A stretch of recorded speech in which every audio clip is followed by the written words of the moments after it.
नमस्कार. मी शिवाजी काळभोर, पत्रकार, सातारा. यशवंत महाराष्ट्र यूट्यूब चॅनलमध्ये आपलं स्वागत आहे. राज्यातलं निवडणुकीचं वातावरण तापायला लागलंय. निवडणूक जाहीर होण्याची तारीख हळूहळू जवळ यायला लागलेली आहे आणि या पार्श्वभूमीवर राजकीय हालचालींना वेग आलेला आहे. आता महायुती आणि महाविकास आघाडी यांच्यात टसल होत असतानाच तिसरी आघाडी म्हणून बच्चू कडू, राजू शेट्टी आणि स्वराज्य पक्षाचे प्रमुख छत्रपती संभाजीराजे यांनी एकत्र यायचं ठरवलेलं आहे आणि त्या दिशेनं पावलं टाकायला सुरुवात केलेली आहे. आता यामध्ये जे तिसऱ्या आघाडीत येऊ शकणारे नेते आहेत ते प्रकाश आंबेडकर आहेत, कारण ते यावेळेला महाविकास आघाडी बरोबर जाणार नाहीत. त्याचं कारण असं की लोकसभेच्या वेळेला त्यांनी फारच ताणून धरलं आणि त्याचा फटका त्यांना बसला. कदाचित आंबेडकर यात आले या तिसऱ्या आघाडीत तर महाराष्ट्रभर त्याचा इम्पॅक्ट होऊ शकतो आणि त्याचा फटका काठावरचे जे उमेदवार आहेत महाविकास आघाडीचे किंवा महायुतीचे यांना बसू शकतो. आता या तिसऱ्या आघाडीचा परिणाम सातारा जिल्ह्यात कुठल्या कुठल्या विधानसभा मतदारसंघांमध्ये होऊ शकतो हे बघायचं म्हटलं तर मानखटावमध्ये याचा परिणाम होऊ शकतो, कारण तिथं तगडी फाईट होणार आहे. एक शरद पवारांचा उमेदवार असेल आणि जयकुमार गोरे असतील आणि बच्चू कडू यांनी तिथं आधीच ओबीसी समाजातला उमेदवार देण्याचं जाहीर केलेलं आहे. त्यामुळे त्याचा फटका जयकुमार गोरे यांना जास्त बसू शकतो.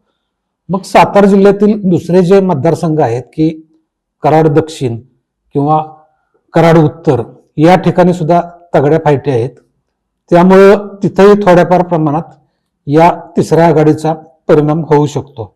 या तिसऱ्या आघाडीत हे जे प्रमुख नेते आहेत छत्रपती संभाजीराजे असतील, बच्चू कडू असतील किंवा मग राजू शेट्टी आणि छत्रपती संभाजीराजे हे कोल्हापूर जिल्ह्यातील असल्यामुळं, तसेच राजू शेट्टी यांचा शेतकरी आंदोलनाचा जास्त प्रभाव या जिल्ह्यावर आहे, सांगली किंवा कोल्हापूर जिल्ह्यावर.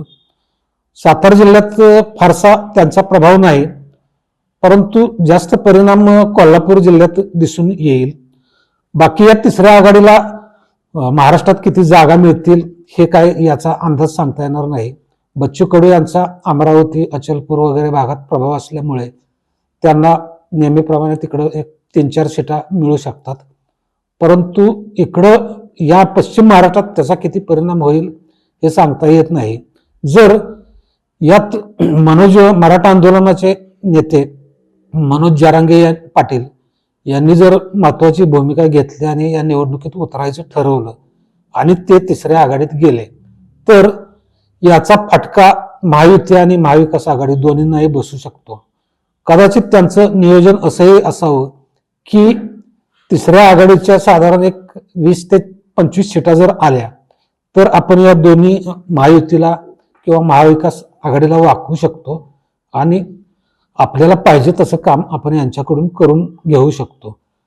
आता महायुतीतून थोडेसे लोकसभेला पराभव झाल्यामुळे बाजूला झालेले रासपचे नेते महादेव जानकर यांनी अजून यांच्या कुठल्याच हालचाली दिसत नाहीत आणि त्यांनी भूमिकाच आपली महादेव जानकर यांनी आपली भूमिका अद्याप जाहीर केलेली नाही. परंतु त्यांचा जो मित्र पक्ष आहे भाजप, या भाजपनं त्यांना थोडंसं दुर्लक्षित ठेवल्यासारखं केलेलं आहे. त्यामुळं महादेव जानकर ही कदाचित या तिसऱ्या आघाडीचा एक सहभागी पक्ष होऊ शकतो.